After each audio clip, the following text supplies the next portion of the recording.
Hey, Trig class. Starting section 10.3. This is complex plane and polar form.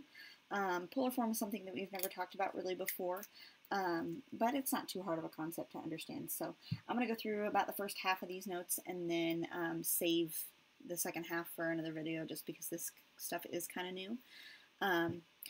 So they're going to give you complex numbers, and each complex number is going to be in the form of like a plus bi. So maybe that's 2 plus 3i, or 4 minus 7i. Okay, and they're going to first kind of talk about where like if you were to plot this 2 plus 3i, like where that would live. Okay, they put this on a coordinate plane. Each complex number can be written on a coordinate plane where this axis, instead of being the x-axis, now he is the real axis, and the y-axis is now the imaginary axis. Okay, so when you're doing 2 plus 3i, just like the one that I wrote down, you would go over 2 and up 3, and that would be 2 plus 3i. Okay, 4 minus 3i would be to the right 4, down 3. So it's basically kind of like taking 2 plus 3i and writing it out as a coordinate as an ordered pair 2, 3. And just plotting it that way. Okay, so you have a real axis and an imaginary axis instead of an x and a y. All right, so the complex plane, real, imaginary, and then they talk about the absolute value of a number is the distance that that number is from 0. So what they're going to do to you is they're going to say, okay, 2 plus 3i is this dot out here in space. I want to know his absolute value, which is the distance that he is from 0, 0. Okay. Well, notice that 2 plus 3i, or any of these points, are going to make a right triangle with the x-axis, okay? In which case this bottom side will be 2, and this side will be 3, okay? And what I can do is just do the Pythagorean theorem to figure out what that is. So 2 squared plus 3 squared will be what c squared is, okay?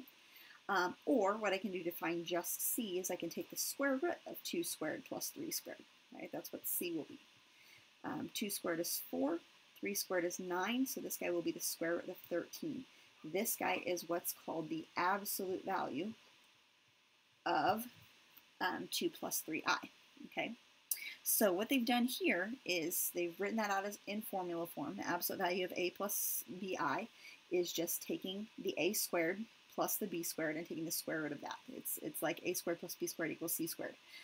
But you're taking the square root. So that was like the example that we just did. 2 squared plus 3 squared, and the square root of that gave me the square root of 13. Okay, that was for 2 plus 3i. Okay, so what they want us to do in example 1 is they just want us to practice that. Find the absolute value of each complex number. Okay, so now in this case, they're doing 3 plus 2i instead.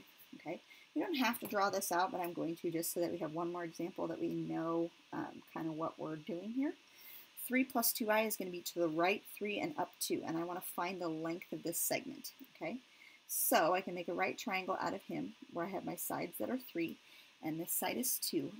Okay, and so basically in the formula I can take 3 squared plus 2 squared, just those two numbers, right, and the square root of that. Okay, and you will notice that that is going to also give me the square root of 13, because the absolute value of 2 plus 3i is going to be the same thing as 3 plus 2i. These segments are going to be the same when they're here versus if that segment was up here. This would be 2 plus 3i. Okay, so this is going to be the same length of segment as 3 plus 2i. Okay, square root of 13. All right, now 4 minus 5i, if we think about what quadrant he would live in, 4 minus 5i, 1, 2, 3, 4, negative 5. Okay, he lives down here, and if I connect him and make a right triangle out of him, he would be 4 and negative 5, and I need to find the length of that segment, kind of doing the Pythagorean theorem again. Okay, you don't have to draw these when you do find absolute value. I'm just kind of showing you what this looks like. So 4 squared plus, it would be negative 5 squared, and then the square root of that would give me the absolute value, or the length of my 4 minus 5i. Okay, 4 squared is 16. Negative 5 squared is going to be positive 25. And if I take the square root of that, that's going to be the square root of 41. And we'll just leave him like that. Okay, so that's going to be the absolute value of that complex number. Okay, pretty simple so far, not too bad. Right now, last thing that I'm going to talk about is writing these things in polar form. So let me kind of show you what polar form looks like. Okay, what you will have here is polar form will look something like this, where you have your r, and then you'll have cosine of theta plus I times sine of theta. Okay, and what we will need to do is for each one of these problems, we'll have to figure out what r is, and then we'll just have to figure out what theta is, and the theta will be the same for both cosine and sine. Okay. So those two things will be filled in, otherwise it will just be a number, cosine of a number plus I times the sine of a number. So we just need to figure out what r is, and we need to figure out what theta is, okay? Now the really good part is r, we already know how to solve for. R is these numbers up here. So the square root of 13, the square root of 41, r is your absolute value, okay? That's like what he is down here. R equals the absolute value. Okay, r is the absolute value, and then theta, we just have to do a little bit of work. Theta is the angle that is made by, basically he's kind of like my reference angle, okay? So for, let's see, let's go up here to the 4 minus 5i, okay? This angle right here, this side right here that would get me to the point 4 minus 5i is made by this angle all the way around here. Okay, so that's going to be like somewhere in between 270 degrees and 360 degrees. And so I just need to figure out what this angle is right here. Okay, just based upon the information, the 4 and the -5. Okay, and I'll kind of show you how to do that here in just a second. But that's going to be what theta is just how large this angle is right here. Okay. All right, so, and then I would write that out in polar form and I would get an answer, okay? So what I'm going to do is I'm going to go onto the back side here and I'm going to actually do an example. And so the first one that we have is negative square root of 3 plus I, okay? Now, negative square root of 3 plus I is going to be like negative square root of 3 plus 1I, okay? So keep that in mind that there's a 1 there. So what we're doing is we're going to the left negative square root of 3. I don't know how far that is. And we're going up 1. Okay, so he's going to land us in the second quadrant here. This is negative square root of 3, and this is a positive 1. Okay, so that's what I have going on there. Now, let's go ahead and find what r is first. And we do r by doing the square root of each one squared. So the square root of negative square root of 3 squared and 1 squared. Okay. Now negative square root of 3, if I square that, that will just pop out as a positive 3. And 1 squared will be just positive 1. And I take the square root of that. So my r is going to be the square root of 4, which is just 2. Okay. So in my polar form is r times cosine of theta plus I times sine of theta. Okay, so I know that my r right now is 2. That makes it really kind of nice, and then I just have to figure out what theta is. So I have cosine of theta, which I need to fill in, plus I times sine of theta, which I need to fill in. Okay, and that theta is going to be the same.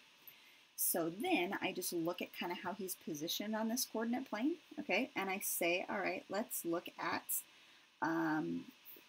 this value right here. What will his cosine be and what will his sine value be?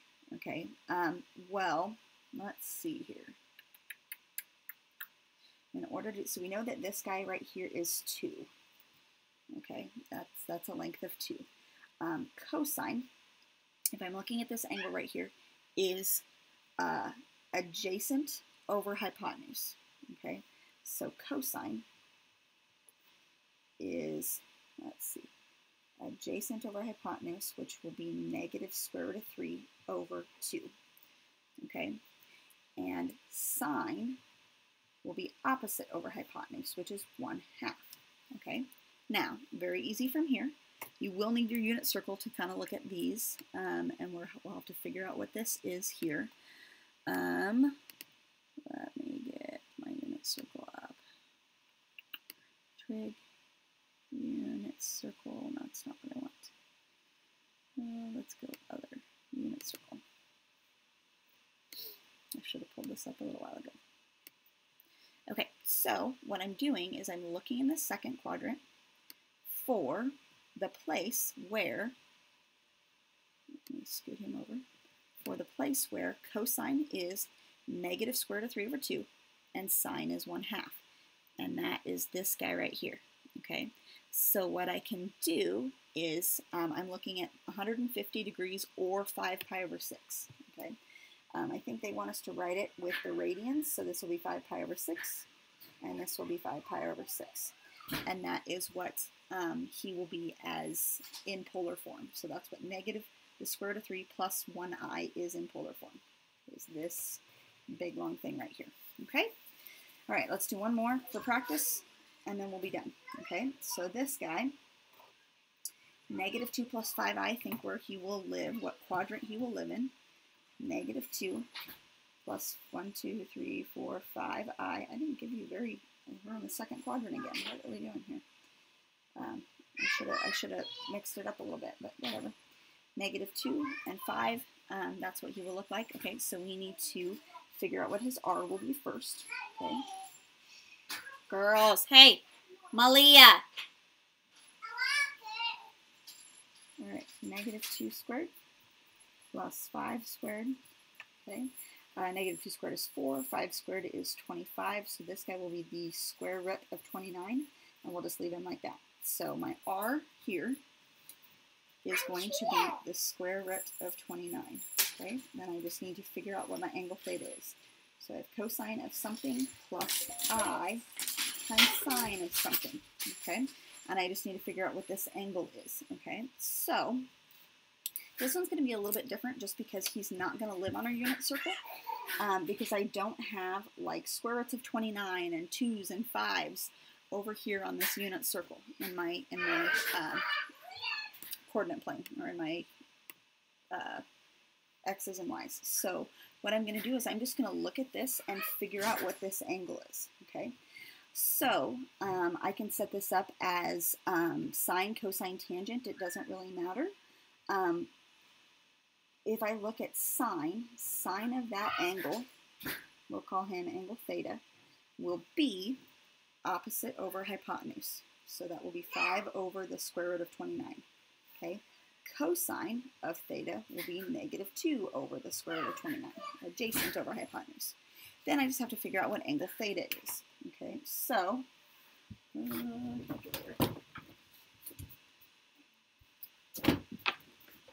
if I'm trying to find theta, I'm going to do an inverse trig function. So I do inverse sine of 5 over the square root of 29. Take that away from her, please. Okay. And I will get 68.2. Okay, so 68.2 degrees. Okay, since my calculator is still in degrees. You could put this in radians, it doesn't really matter. Just your answer, your final answer would be in radians. Now the beautiful thing about this is I don't necessarily have to do the cosine, because it should also... You girls, go outside right now. Alright, so I could do the inverse cosine, and I should get the same answer. So negative 2 over the square root of 29, and I will get, oh, wait a second, I will get 111.8 degrees, okay, which are kind of similar to each other. I'll kind of show you what they're talking about here. If I just leave the answer as 68.2 degrees, that's 68.2 degrees here. The reason why cosine is giving me 101.8 degrees is because these two will add up to be 180. Okay, then I have to decide which one I want to use. Do I want to use 68.2 degrees or do I want to use 111.8 degrees? Well, 68.2 degrees is going to be an angle that's in the first quadrant. If I tell you 68.2 degrees, you're going to think of an angle that's over here. Okay, versus 111.8 degrees is going to be an angle that's up over here. Really, they're kind of saying that this angle is 68.2 degrees. So then I would just subtract from 180 to figure out what this part of it would be. Okay, so that gives me my angle. I want cosine of 111.8 and sine of 111.8. And that is polar form for negative 2 plus 5i. So a little bit different. You're going to actually have decimals in your equation here versus actually having like legit numbers from the unit circle. But either way, it turns out fine. Your polar form is going to look really similar. And there you have it. Okay? All right, so I'm going to stop there. We'll finish the rest of it in the next video. And you guys should have a sheet that looks like this, which is section 10.3. And you should be able to do most of these problems going through here. What I'm going to have you do, though, is just the evens, just to kind of cut it down. So just do the evens on this front side. We will not do the odds, just to kind of make your homework assignment just a little bit shorter for you. Okay, so just do the evens all the way through. They're going to try to trick you like on number 6. This would be like 3 plus 0i, and that type of thing. So just keep that in mind. Okay, and there you go.